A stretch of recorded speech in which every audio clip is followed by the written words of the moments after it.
So here's a question that I've been pondering recently. It's around burnout. Like, is burnout, or the feeling of burnout, is it inevitable in coaching if we're giving our best, if we're giving 100% to the job? I look at my experience in coaching. I look at the coaches that I've coached over the last decade. And what I've learned is that even in the best seasons, the championship seasons, and the culture is strong, where you enjoy showing up day to day, there's still an exhaustion that comes with the job and a bit of relief at the end of a season. And probably the question for a lot of coaches in their mind of, how many more years can I keep doing this? Recently, I got a message in the TOC coach community, and I think a lot of coaches and listeners will resonate with this. But this coach, he shared this. He said, I'm struggling through another losing season. I know that our summer programs need to increase, but I'm also struggling with taking them away from other things. I am often competing against jobs, other sports, and just a lack of interest in basketball, his sport.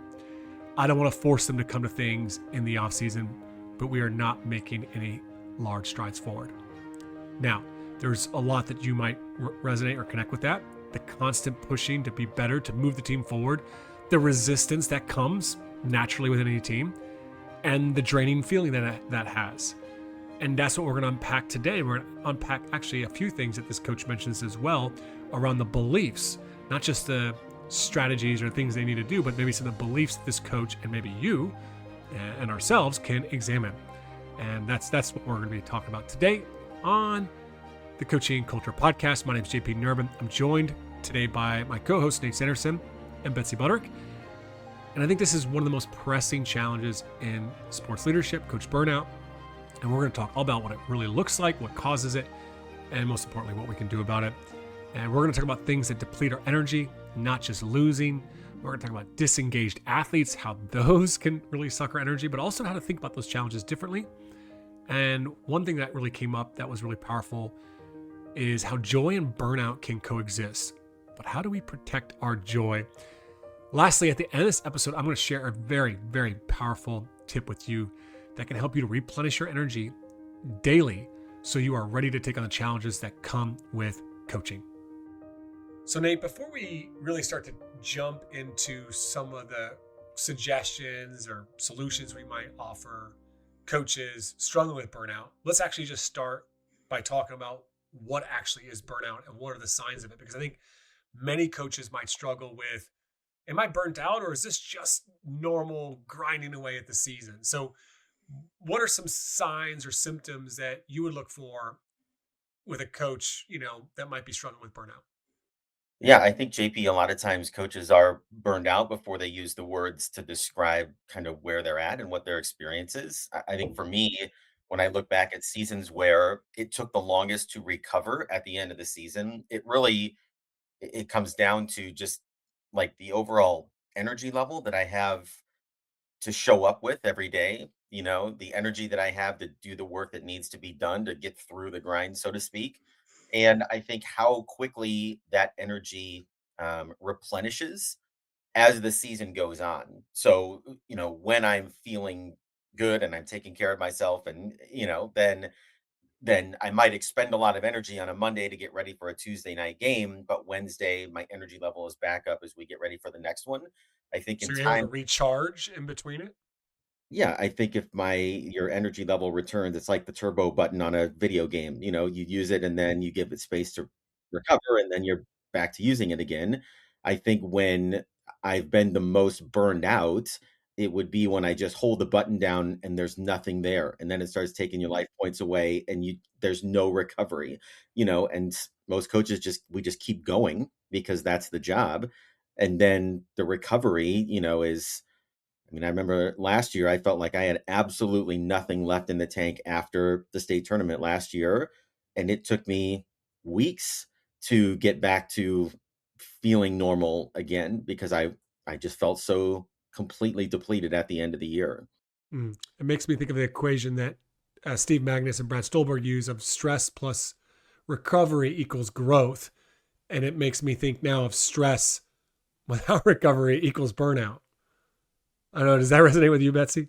Well, I'm thinking about light bulbs, right? It's like when a light bulb is burnt out, it's obvious because whatever part of, like I'm thinking about a chandelier in our entryway and there's several bulbs that are burnt out. And so it doesn't shine as brightly. And I think it's the same for people. Like when we are burnt out, we don't shine as brightly.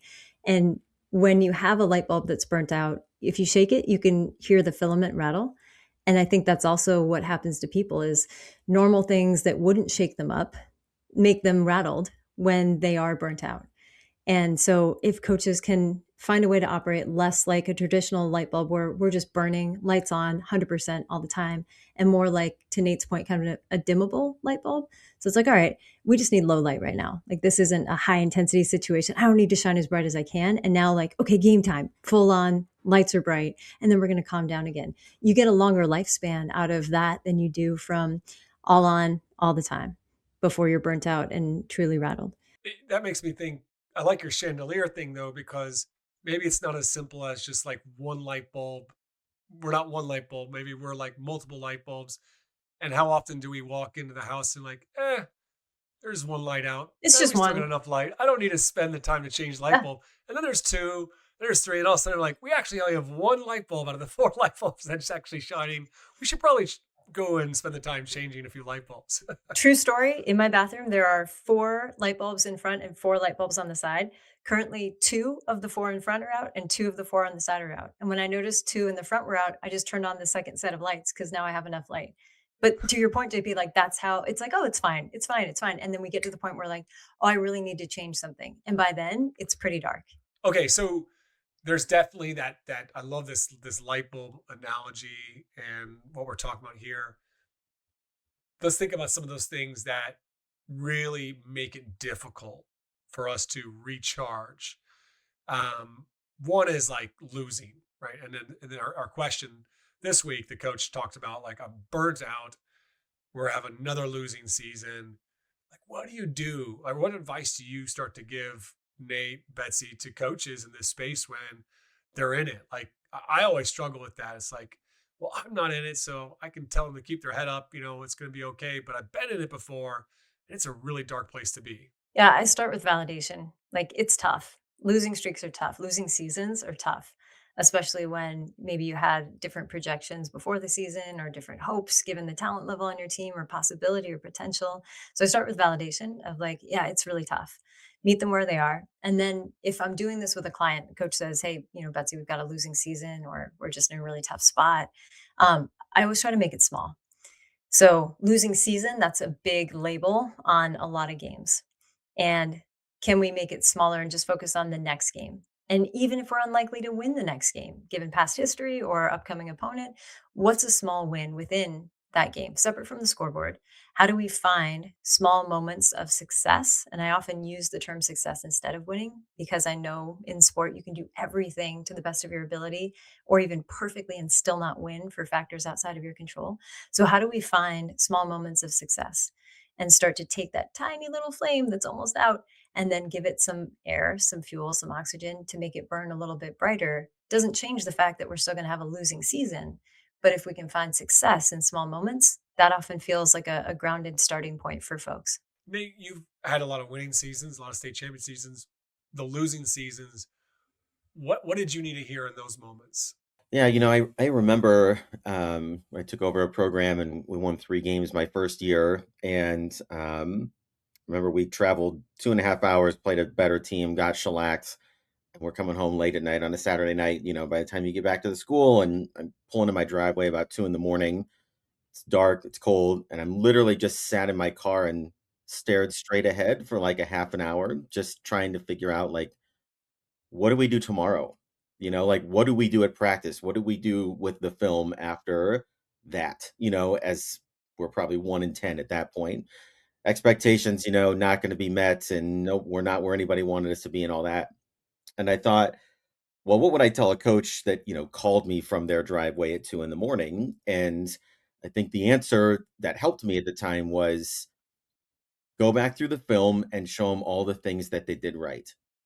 So I did. I went back and I cut everything that we did right, and I labeled it with, graphics or whatever. So everything from like our spacing was correct on this, possession to we hustled back on defense here to we took the right shot there. We rotated correctly on defense. They made a good play, whatever. And the reel ended up being like 12 or 14 minutes long of just one thing after another. And like the message was just there are good things here that are hard to see because we missed the shot or because we forced a really tough shot and they made it. Right. Like the math in the scoreboard isn't giving us recognition for the things that we're doing well. How can we do more of, these things well more often? And it didn't, it's not like we won 8 straight games after this great speech or watching this reel, but I think it just helped to, number one, just have some awareness that like we are sort of programmed to search for the negative, and the things that aren't working. And that's what you hear from frustrations from parents and, everything else. And it's like, it's not usually as bad as maybe sometimes as it feels. Sometimes it's not as good as it feels either. But I think just taking a microscope to it and saying, damn it, I'm going to find the things that we're doing well because I know there's some there. And I'm going to make a point of saying, yeah, we are, in a place where there's room for growth, but we are doing some things well. I love that. It's just finding the identity pieces, coming back to that, celebrating the good. For me, I think in this space, it's very easy for us to obsess over the results. And it can, especially based on the context, high pressure situation, visibility, expectations of the community, expectations of athletes, all these types of things, how other teams do at the club, the school, the college, whatever it be. There's a lot of factors that make it even more difficult because everybody else is obsessing more and more about the results. We need to focus and obsess over the process and the experience, the process of improvement and the experience of that journey of improvement and being together as a team. However, I think coaches think about that, but they do one or the other. They think those are a polarity, that you can't do those simultaneously. And so what we do is, we're losing, so let's just go bowling or let's play dodgeball. And it's like, no, how do we actually make practice a practice where we're really getting better, we're competing? How do we make that, how do we just improve our practice environment so that we enjoy it more as we're getting better? And I think it's about doing those two things hand in hand, like it's doing those things together. And then there's times where you also create team experiences that lighten and maybe somewhat turn down the dial of how important it is to win, because other people are turning that up for you so much. And that's really difficult as a coach because you want to have, we're competing, we're getting after it, we're here to win. And you're like, oh, but I'm a competitor, I don't want to turn on the dial, but everybody else is turning it up, right? So you almost have to come in there and go, and which can be difficult for us, right, as competitors, to turn that down a little bit when everybody else is turning it up. JP, you're reminding me of a coaching call that I had late last week. In context, two things happening here. One, losing streak, 3 games left in the season. The team has won as many games as they won last year. Coach is in their last year of the contract, not sure if they're going to get renewed, right? And these next 3 games very much determine where they're seated for the conference tournament and if they will likely make post conference play. And so the coach was saying, I know that these next 3 games are really important. And I don't know if I tell them that, like, do I talk about it? Do I not talk about it? And I was like, here's the thing. They know, like, whether you say it or don't say it, they know, right? Do you think you talking about it is going to make them feel less pressure or more pressure? She's like, probably more pressure. I said, okay, great. So they know you don't need to address it. And if you are going to address it, you can say what's true. Like, is anybody frustrated? Like, we've been so close the last 4 games, and I know we haven't won, but we've been so close. Like, is anyone else frustrated? I'm not frustrated at you. I'm frustrated that I know we have what it takes, although we've continued to come up a little bit short. And with their team, sometimes losing can create freedom, right? It's like, there's nothing to lose. We're already having a losing season. There's nothing to lose. So go ball out, like go do what you know you're capable of doing. Have fun playing free. And both of those are very much the opposite of pressure. So the last thing I offered that coach, I said, hey, because they said, Betsy, if we don't win at least one more game than we did last year, I'm pretty sure I'm not going to get rehired. I said, okay, let's work with that. And there's this exercise from Stoicism called the last time meditation. And if this was the last time you were doing this thing, big or small, like if this is the last podcast we ever got to record together, if these are the last 3 games you get to coach as the head coach of this program, how do you want to show up in that space? Like if we treat things as the last time, if this is the last practice you get to plan, what do you want to put in there that makes it memorable? If we can get into a last time mentality, that sometimes can start to shift, even if it doesn't shift the outcome. When you're talking about the process, JP, it shifts the process by which we show up to do the things that will increase our likelihood of success or decrease it. Mm. There's something that came up for me there. Like there's maybe how you respond to losses is really, really important as a coach.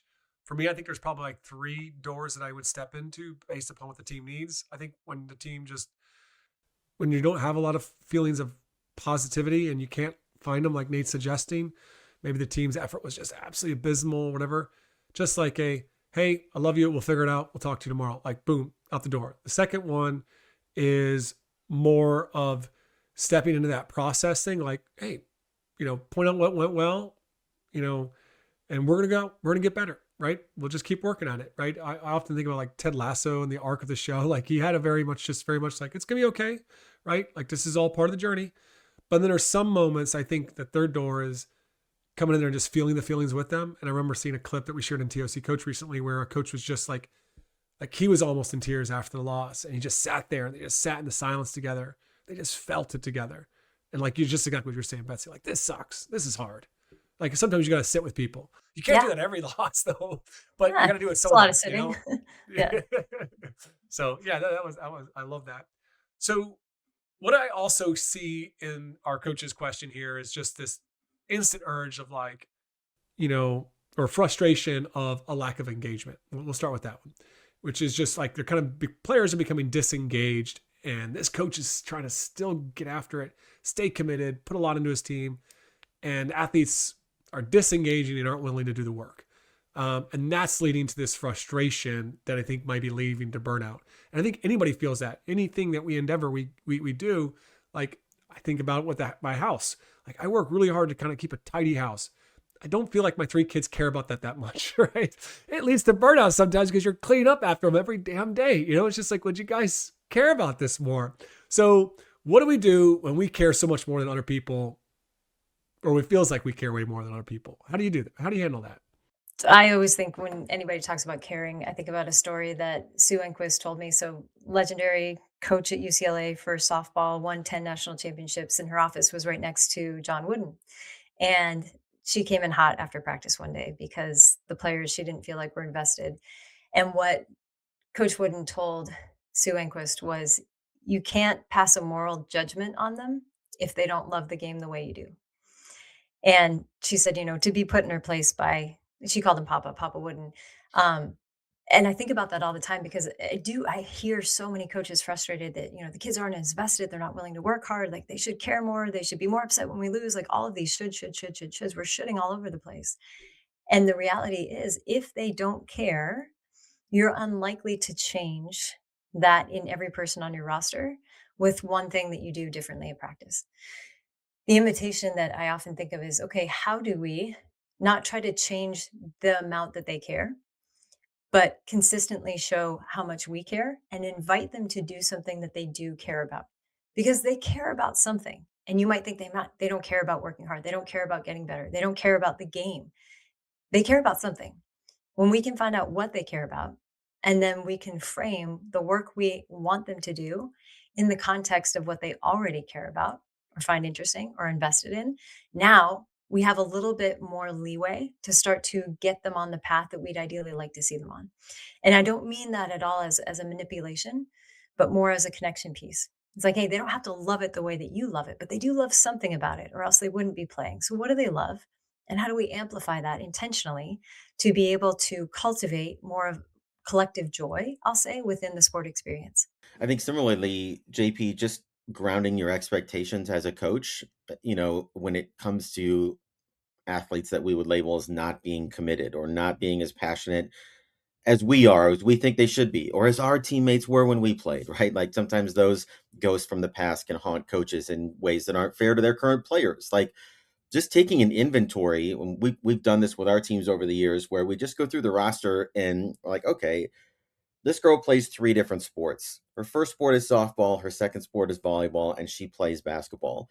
This person, over here is in the band and is out for basketball, but only plays, like during the season. And so when you actually just like take a minute to, with a fine tooth comb, to go through, and it's almost like if you were graphing your players on a continuum from that performance to recreational, chart that we talk about sometimes, you start to maybe realize, like, maybe I'm the one here that's a little bit out of bounds, expecting all these recreational athletes to want to compete for a conference title, or to want to stay after practice and shoot, or, to put all this time in the off season, because that's what we did when I was growing up, rather than starting from where they're at and then trying to figure out what's important to them, what really does matter about their experience. And as you said, lean into that and maybe try to nudge them forward a little bit, at the same time trying to anchor my expectations so that my own frustrations and shoulds don't bleed over into the team and I end up spoiling the soup, because I'm the one that can't handle, where the team is at. Too spicy, the soup, too spicy.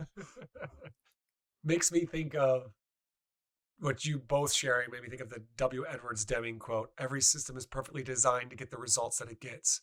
When you look at the current state of sports, whether it's a high school athlete, a college athlete, even some of our pro athletes, you're like, the system is not designed for them to care. They're spread too thin. It's this, the system is designed for them to just be all about the results. You're not getting the results, or they're not getting their own personal accolades. Like, everything about it is not nurturing or creating the conditions for passion, for a love of the game, for joy, time to be and connect with teammates. There's so much about it that is about the individual success, their own journey. It's all about that. So I think, especially in a team context, I don't think the system is designed for them always to care. And so what are the conditions that we can start to create for them to care more? You've both hit it on the head, which is like, well, what do they care about? What would make this more enjoyable? And that's why I always go back to, like, the simplest questions are often the best. What do you enjoy about being on this team? What do you not enjoy? And what's one thing that you would change if you could? And oftentimes you just take those suggestions of the 10, 20, 50, 100 players you have on your team, and you just start acting on those, and you got a pretty darn good roadmap to getting people to care more. Yeah, and you mentioned that word enjoy. That's come up a lot. Enjoy, enjoy, enjoy. And when I think about burnout, oftentimes you use the word depleted before, but when someone is burnt out, there is also a lack of joy, right? So even breaking apart the word enjoy, like enjoy, enjoy. What is it that you find joy in the sport experience, or as a coach? Like, where are you finding joy? And I think this is one of the tricky things about burnout, is that burnout and joy can coexist. While burnout often involves a lack of joy, I think about currently, like, I absolutely feel burnt out across the board. Like, all the work stuff, all the mom stuff, trying to be a good spouse, all the puppy training stuff. There is rarely a moment of my day where something isn't needed from me. And I feel completely burnt out. And I love everything that I get to do. Like, there is so much joy in spending time with my kids. There's so much joy in a puppy that is finally asleep and curled up in my lap. Like, there's so much joy in the work that I get to do. So joy and burnout can coexist. Without joy, burnout, I think, becomes much more of a possibility, because when we don't have joy, when we're not getting fulfillment, when we don't feel revitalized, Nate, back to your original point, by what it is that we're doing, what we're putting our time and energy and effort into, burnout becomes very accessible. It kind of like makes me think of, like, the chandelier. Maybe a few bulbs are burnt out, or maybe they're we're on low wattage at the moment, but you still have, as long as you still feel joy in there, there's still current flowing, right? Like, Yeah. there's still Electricity is potential for on. light. Yeah, it's still on. It's still on. I love that. For me, the biggest thing is always like just recognizing what gives me energy, and I go back to the first symptoms that we talked about at the beginning of this conversation. Is, for me, it's like when the energy levels get low and it's harder for me to recover from one day to the next, or one game to the next. I am really bad during the season about, like, taking time away from all the shit that has to get done to just go and do something that recharges me.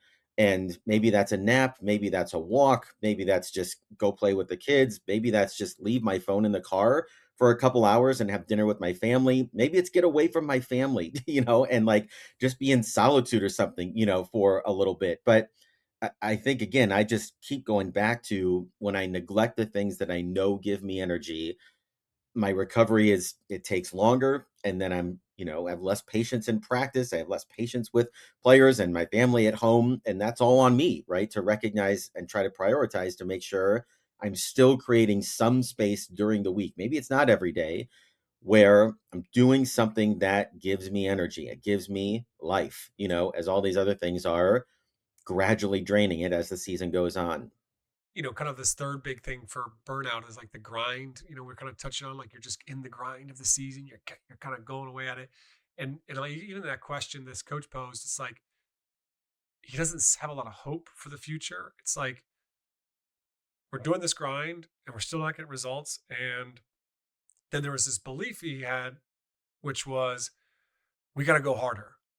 Like the only way we can start to win is we got to go harder. We got to get our upper commitment, and the players aren't engaged. So I don't know if like he just like doesn't have hope that he has the potential, or the players don't have the interest or the commitment to go harder. And that could be true. Like you may need to work harder. But sometimes that's not true. Like sometimes actually, we're on that diminishing returns, right? It's not even a return on investment. It's not that great. It's like we're hurting ourselves by how hard we're going. Mm. And a little bit more balance in our life could make us a better coach, a little bit more just embracing and not pushing our team. Like, I mean, I've seen a few teams that are now taking, you know, twice, three times as long off at Christmas break in basketball and other sports to just, hey, we're going to probably take off more days and practice less time than other people. And they're seeing better results. Like, 100%. fact, like they're just Yeah. doing less. Yeah. That's when I was coaching college basketball with Heidi Vanderveer every season, and it's something I appreciated about Heidi. But every season, 2 days off became more frequent towards the end of the season. Practices always got shorter, and that was part of how our players, but also we got through the grind. It's like basketball is a long season. And so when you get into February, when you get into March, and that's when a lot of people have to make the choice. Okay, do we tighten up and do we stick to the schedule? Because what if other people are doing it and they're going to be better come tournament time? And it's like sometimes you get more by doing less. And as you were talking, JP, I was thinking about what's become very popular in our house after dinner. And my daughters, one just turned 5 yesterday, the other is about to be 3, but they'll say like, "Mama, can we have a dance party?" Right? And when it's 6:30, almost 7 at night, at the end of a day, the last thing I feel like I have energy for or want to do is a dance party. And I kid you not, even if I say, "Yeah, yeah, okay," and my wife Ella will go in the other room, the kitchen, living room are right next to each other. There's just a little counter dividing it. If I've said, "Oh, I'm too tired, but I'll watch you guys." If I'm doing the dishes, it's happened 4 times now where I didn't feel like I had the energy. And I start doing the dishes and they start dancing and I can't not join in. Like the joy is there, the fun is there, the play is there. It is not part of the schedule. We are already quote behind schedule for bedtime because you took so long to eat 5 peas. All these things that we get frustrated with when we feel tight, when we feel like we don't have anything more to give, when we do something unscripted, out of context, the thing that feels like it's a waste of time because there's so much else to do can sometimes be the exact thing that gives us life. Like I cannot resist a dance party even when I don't want to. And that's how I know the power of like play is real. Mm. It just I mean, the music's also good. It's like Takedown or Golden from, the popular movie now, but, like, it's just yeah, like, so often, to your point, JP, coaches are like, "I'm so burnt out, I need to do more." It's like, "Whoa, those things you're saying 2 different things." Like, you're saying you're past capacity, you're depleted, and you wanna do more? What if we did less? Or what if we did different? Or what if we played? Or what if we did something that feels unproductive or counterintuitive? And when that shift happens, I think more opens up in terms of capacity. Yeah, no, I think what's interesting here is I was having a conversation with the coach the other day there, and non-negotiables is a big thing that we always talk about with teams. And the question we often use to frame non-negotiables for a coach to the players is, the coach should ask the question of like, what do I need from them to be successful in my role? I need them to show up. I need them to listen, have a positive attitude, right? That type of thing. And coaches often have non-negotiables for your coaches and for the parents, right, in the program. And I never thought of it this way, but we came up with this idea of like, well, what are your non-negotiables for yourself? Like, what do you need from yourself to be successful? And, you know, I don't want this to go down the old, self-help type tips here, all the hacks to do, but there are what I see, 6 things that typically are very helpful for people, and all the science backs it up, social connection, movement or exercise, nutrition, sleep, sunlight, and I would add minimal screen time. And you could say, geez, I got 6 things. No, you can do like 4 of those together. You can take 15 minutes to go walk with your kids or dance down the street, whichever you like, right? And get the sunlight and you're off the screens. Like you've done 4 of them right there, 15 minutes. What a way to finish your day. I think the hard thing is we struggle to really even turn off for 15 minutes these days. And I think the question we have to really then also reflect on is, who are we okay letting down? Like at the end of the day, we need to turn that phone off. We need to go let some people down today so we can not let ourselves down or let our families down, because those are the 2 buckets there that are most important. And I think part of that, JP, too, is just being willing to delegate things that aren't going to be done exactly the way that you want.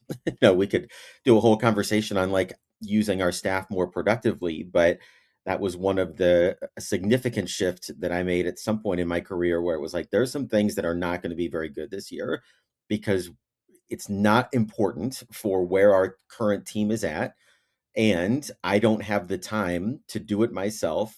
So I'm going to, delegate it to an assistant or try to find a parent or a captain, to take whatever that thing is. And just whatever they do, I'm going to accept it as that's the best that they can offer. And I'm going to let that be less, than what it could be if it was my most important thing. And I think that's, as a head coach, one of the hardest things, or maybe one of the most important things, is for your assistants and for you to recognize what are the things that you don't have to do so that you can be better at the things that only you can do. And so if I'm obsessing over how uniforms are put away in the closet, I would never obsess about this because I'm the most disorganized person in the world. But just as an example, you know, that takes energy away from me communicating better with players or doing one-on-ones or, putting more time into the weekly email, things that we get much more return from when it comes to my use of energy. And I think coaches oftentimes just we take on, we take on, we take on. We don't really do an inventory necessarily about, if I had a limited amount of time and energy, what is the best investment for me? And then who else can help me get some of these other things done that have to be done?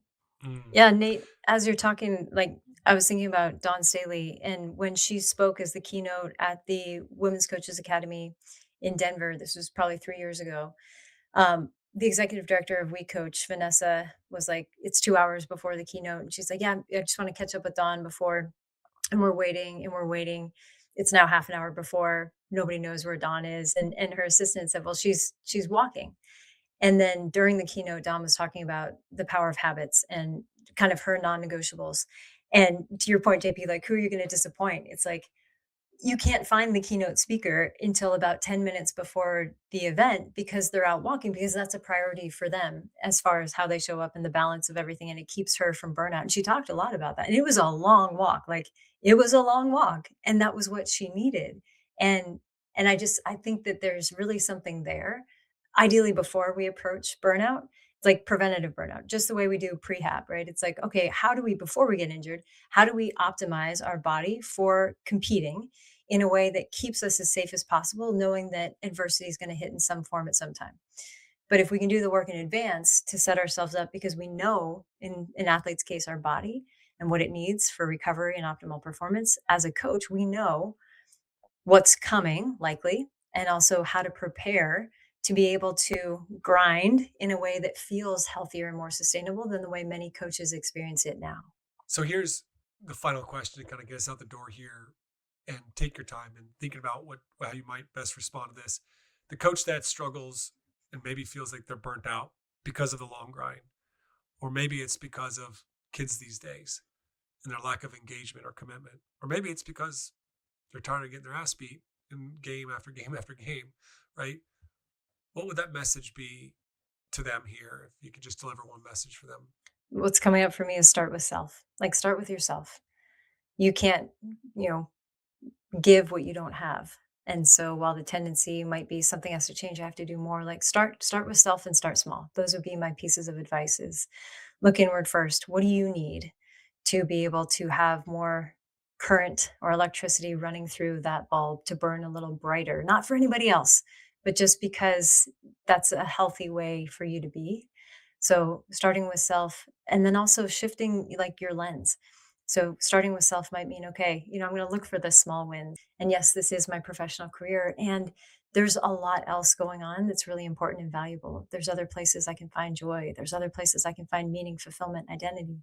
So start with self and as much as you can, work to be okay. And I know okay might not be good or optimal, but what do you need first for you before you try to give anything to anybody else?